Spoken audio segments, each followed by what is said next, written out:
Laking pasasalamat ni Isabel at lumipas ang sumunod na 2 linggo na hindi niya na muling nakita si Alejandro. Tiyak na busy ito sa trabaho nito sa plantation.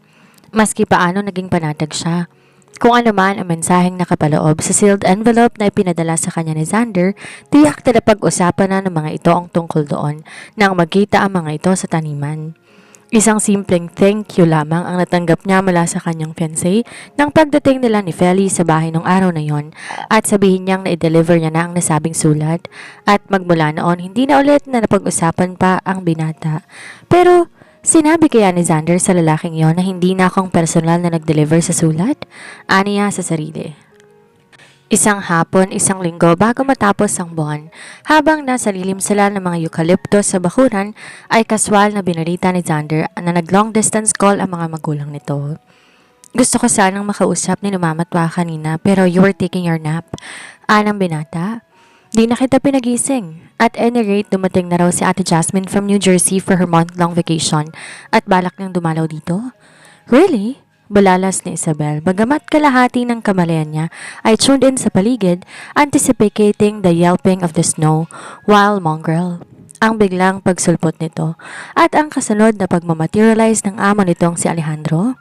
I'm sure she will enjoy her stay here. Halos wala sa sariling dugtong niya. Wini-wish niya ba talaga ang bigla na namang pagsulpot ni Alejandro or she wished only for the excitement na dala ng presensya nito? Did she wish for the idea of him seducing her or of her silently flirting with him? With you around, why not? Ayon ni Xander. Saka inabot ang kanyang kamay at hinawakan ng mahigpit. Sa pagkakadaiti ng kanilang mga palad ay muling naramdaman ni Isabel ang unspoken misery na namamahay sa buong pagkatao ng lalaking nakatakda niyang pakasalan. Was there regret attached to it? There was, at yun ay walang iba, kundi ang malaking panghihinayang na bago pa maganap ang aksidente sa New Jersey, when Xander had the full capacity of being a man, ay never silang nagkaroon ng physical contact maliban sa halik at yakap. They had all the chance mula nang maging mag-steady sila at hindi ngayon maubos maisip ni Isabel kung bakit di man lang pumasok sa isip nila ni Xander na mag-experiment sa aspetong yon ng premarital relationship. Kung di niya sinama si Tia Maggie noong unang punta niya rito, given the romantic atmosphere of the villa and its surroundings, malamang hinayaan nilang pareho ni Xander na makalimot sila at mag-indulge sa ginagawa ng mga magkasintahan. But then, Tita Maggie, a spinster and a prude, was always watching her at that time. Nangulit pa ito na mag-share sila sa isang bahay, if only she could have foreseen the future. Pagkaraan na 5 araw dumating si Jasmine, sinundo ng driver na si Mang Danilo mula sa airport. And to Isabel's surprise, may kasama ito. Isang tall and slim na babae na may buhat na malusog na sanggol. Mula sa trunk ng sasakyan, inilabas ni Mang Danilo ang folding crib. Matapos ang initial perfunctory greetings ay agad ipinakilala sa kanya ni Jasmine ang kasama, si Grace. Kasamahan ito sa trabaho sa New Jersey. Grace, this is Isabel Mendez, ang fiancé ni Xander. Isang matiim na ngiti, kakambal ang matiim na titig, ang gumuhit sa mukha ni Grace. Glad to meet you, Isabel, anito. Sa itsura kasing edad nito sa Jasmine, edad 27. Same here, ani Isabel, unable to define her feelings at that moment. Napatingin siya kay Xander, nakangiti ito pero hindi talaga mawari ni Isabel ang itinatakbo ng isip. Hindi ko alam na may kasama ka pa pala, Ate Jasmine, ang nasabi na lamang niya. Hindi ba sinabi sa'yo ni Xander? Nasa tinig ni Jasmine ang disbelief. I wanted it to be a surprise. Maagap na agaw ni Xander.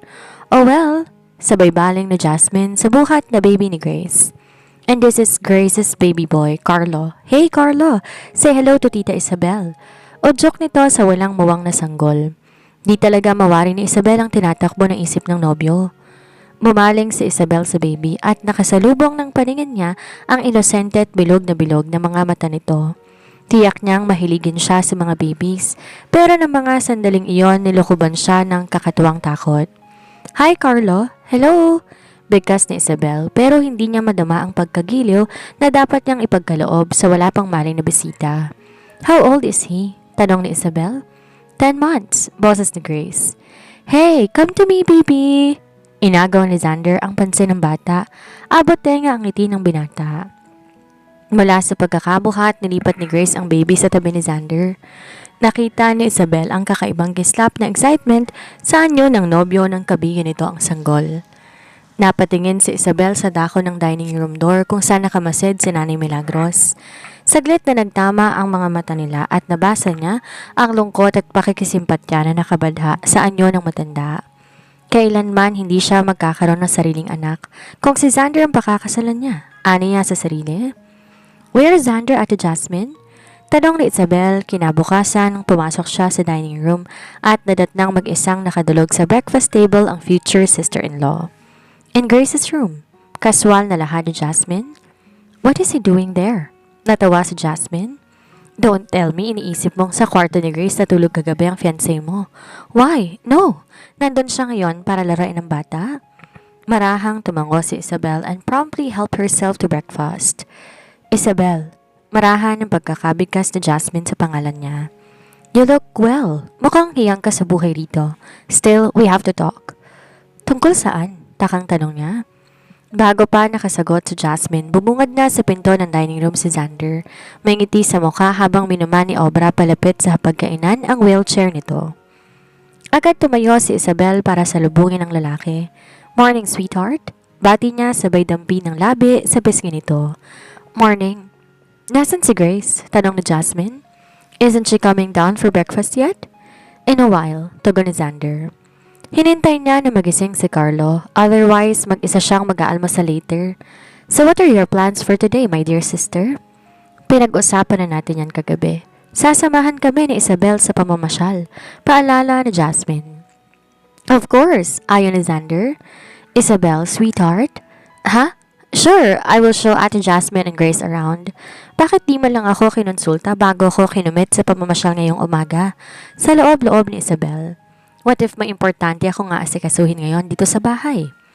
Kayong dalawa lang ni Ate Jasmine, sweetheart? Xander corrected. Gusto ni Grace na dito muna sila sa bahay ni Carlo hanggat di pa nakakapag-adjust sa climate ang bata. Sa susunod na lang daw sila, total, 1 linggo lang naman silang mag-i-stay dito. Okay, tango ni Isabel. Pero hindi si Mang Danilo ang magmamaneho para sa inyo, lahad ni Xander. Pupunta siya ngayon ng San Felipe. May kukunin siya doon and he will be using the Camry. So anong sasakyan ang gagamitin namin? There is no need to worry about that, sweetheart. Kaswal na tura ni Xander. Naayos ko na yan a week ago pa. Nakausap ko na yung tao at pumayag siyang ipahiram muna yung Land Rover niya. At the same time, pumayag din siya na ipag-drive kayo ni Ate Jasmine sa pamamasyal. Total wala pa naman siyang masyadong ginagawa sa plantation. He will be there in a minute para sunduin kayo. Sino? Si Alejandro. Alumpihit si Isabel sa harap ng tukador. Conscious na conscious sa kanyang itsura. Sa sarili, presentable na ba siya? She was wearing a floral printed yellow sundress. She wore no other piece of jewelry except for a single pear-shaped pearl nilagay ng medyo makapal na satin thread na nagsilbing accent sa kanyang dibdib mula sa pagkakakwintas nito sa leeg. Sa mga paa niya ay nakasuot ng isang pares ng white sandals, emphasizing the daintiness of her toes. Bakit ba ako nagkakaganito? Kumakabog ang kanyang puso, giving her goose pimples. And it was worse because she knew exactly what was causing it. Si Alejandro, and the prospect na ito ang makakasama nila ni Jasmine sa pagtutur sa plantation. Napaigtad siya na marinig ang marahang pagkatok sa pinto ng kanyang kwarto. Isabel, iha, nandyan ang sundo ninyo. Tinig iyon ni Nanay Milagros sa labas ng pinto. Nakaramdam ng kaba ang puso niya ng sandaling iyon. Pinangangatugan siya ng mga tuhod. Gusto niyang ipadyak ang mga paa para makumbinsi ang sariling nakatungtong siya sa mga baitang ng hagdan na kanyang binababaan. Nakatingala sa kanya si Xander, medyo kunot ang noo, pero parang hindi niya ito nakikita. Ang mga imahe na nagpapalit-palit sa kanyang balintataw ay ang iba't ibang imahe ni Alejandro, naghihintay sa kanya at kay Jasmine sa bakuran. Nasa likod ng steering wheel, nakasandal sa tagiliran ng Land Rover nito. In-examine ang mga gulong. Gwapo, lalaking-lalaki ang binata sa ayos nito. Bye, sweetheart. See you later. Parang alingaw-ngaw lamang sa kanyang pandinig ang tinig na iyon ni Xander at parang smack lamang na halik ang inawad nito sa kanyang pisngi. Gayunpaman, habang ninenervyo siya patungo sa main entrance ng bahay, ay naramdaman pa rin niya ang biglang pagbuelta ng wheelchair ng kanyang fiancé patungo sa komedor. kung saan naulinigan niyang nag-aalmusal sina Grace at Carlo. Saglit siyang tumayo sa doorway, diretsong tingin kay Jasmine, na agad niyang nabuglawang naghihintay sa tabi ng isang silvery aquamarine na Land Rover, nakahimpil sa gilid ng pasyo. Ayon sa sinabi ni Xander kanina, pag-aari ni Alejandro ang naturang sasakyan. Pag-aari na nito bago ibenta ni ex-mayor Valentin ang villa at plantation sa mga Madrid. She was careful na hindi mahahagip ng paningin niya isa pang taong naghihintay na alam niyang nasa vicinity ng sasakyan, pero biglang lumitaw sa imahe niya ang tagpo ng binata sa sapa noong nakarang araw na nagpainit ng pisngi niya. She wanted to run back to her room. "Shall we?" bigkas ni Jasmine. Cream-colored blouse at maong jeans ang suot nito na tinambalan ng black sneakers. "Sorry, medyo naantala ako." Sinikap ni Isabel na huwag mautal ang pagsasalita. She tried very hard to maintain her balance and composure. "Would you mind if I take the front seat?" tinig ni Jasmine. "Of course not, Ate Jasmine." Narinig niyang nanulas mula sa kanyang bibig. Dama niya ang paglapit ni Alejandro para buksan ang pinto ng passenger seat sa harapan. She felt his hand helping Jasmine get into the car. At ewan niya kung bakit siya napasinghap ng mga sandaling iyon.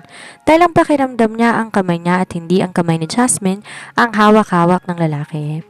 Sa takot na baka tuluyan siyang himatayin kapag nakadikit ang mga dariling nito sa palad niya, sakaling alalayan din siya nito sa pagsakay sa Land Rover, mabilis niyang binuksan ang pinto ng passenger seat. Mabilis na nakasampa at bago pa man sumayad ang kanyang katawan sa upuan, ay mabilis na niyang nakabig ang pinto at nahila pasara ng malakas. Kung tumingin lang ang dalaga, sana'y nakita niya ang bahagyang pagkagulantang ni Alejandro bilang reaksyon na kanyang ginawa. But with that gesture na pagpasyahan niyang gano'n ang magiging takbo ng palabas nila at magiging memorable yon para sa kanya at titiyakin niya na kay Alejandro na rin. Tahimik lang siyang nakaupo sa likod ng Land Rover. Ngayong nai-establish na niya magiging kalakaran ng araw na yon, she decided to fall at ease and enjoy the ensuing minutes. "Saan mo kami ipapasyal, Alejandro?" tanong ni Jasmine. Alam ni Isabel na may boyfriend ng future hipag niya sa New Jersey. "Would you mind kung sa halip na sa plantation ay sa ibang lugar ko kayo ipasyal?" Pasintabi ni Alejandro, somewhat drolling sa half-baritone. Half-tenor nitong tinig, an American accent which, to Isabel's discerning ear, was rather attention-getting. "Saan yun?" ibig malaman ni Jasmine. "Less than 40 minutes drive mula rito. May magandang recreation park doon nasa gilid ng bundok." "Paano ang tour sa plantation?" "This is such a wonderful day para aksayahin lamang sa pagbisita sa ekta-ektaryang taniman ng Virginia tobacco," mariing paliwanag ni Alejandro. "Oh, the guy has a point," sumaisip ni Jasmine. "Siguraduhin mo lamang na mag-e-enjoy kami ni Isabel." Bahagyang napatawa si Alejandro. "Isabel?" ani Jasmine uli. "Nakapunta ka na ba ron sa mountain park na sinasabi ni Alejandro?" Nung unang punta ko rito 2 years ago." She did not mean to look but then she did. Kay palay upang i-check ang reaksyon ng lalaki sa sinabi niya at that precise moment na sumulyap din to sa gawi niya. At nagtamang kanilang mga mata. It was a brief exchange, but it seemed to be forever. "Still, I shall take you there, my lady." Bulong ng mga mata ng lalaki. Ayon sa pahiwari ni Isabel, she was odd. Noon niya napagtanto ang ibig ipakahulugan ng pagsulyap na iyon sa kanya ng lalaki. Siya at hindi si Jasmine ang kinakausap nito. Siya ang pinagmamaneho nito. Siya ang dahilan nito sa mountain park. Ang bawat salita na binitawan nito, ang bahagyang pagtawa nito, pati na ang malambot na pagkabig nito sa kambyo at pagmamaniobra sa manibela, lahat ay para sa kanya. At batid niyang alam ni Alejandro na ang lahat ng pag-e-entertain na ginagawa nito kay Jasmine ay para sa kanya lamang. Wala nang iba. Sila lamang dalawa ang magkasama, solo nila ang pamamasyal. And Isabel felt herself go crazy with pleasure.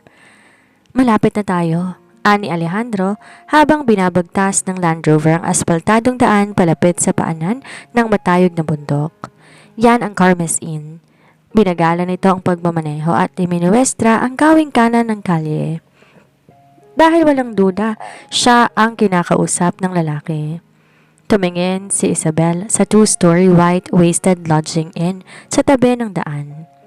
The front lawn adorned with a proliferation of bachelor's buttons, no doubt a landmark edifice sa lugar na iyon. Ewan ni Isabel kung bakit sobra pa sa pagka-curious ang nararamdaman niya para sa inn na iyon. Despite the fact na nadaanan na nila ni na Alejandro at Tia Maggie ito noong una niyang punta sa villa. Hindi niya ngayon matandaan kung nakita niya ito o hindi. People in transit, sumagi sa isip niya. Ang hindi niya ngayon matandaan kung nakita niya ito o hindi. Suspended between destinations? Hindi nga ba't sa mga lodging inns tumitigil pansamantala ang mga taong may pinanggalingan at may pupuntahan? Aniya sa sarili. At dito na po nagtatapos ang kabanata ng ating kwento. Please like, share, and subscribe for more updates. Maraming salamat po!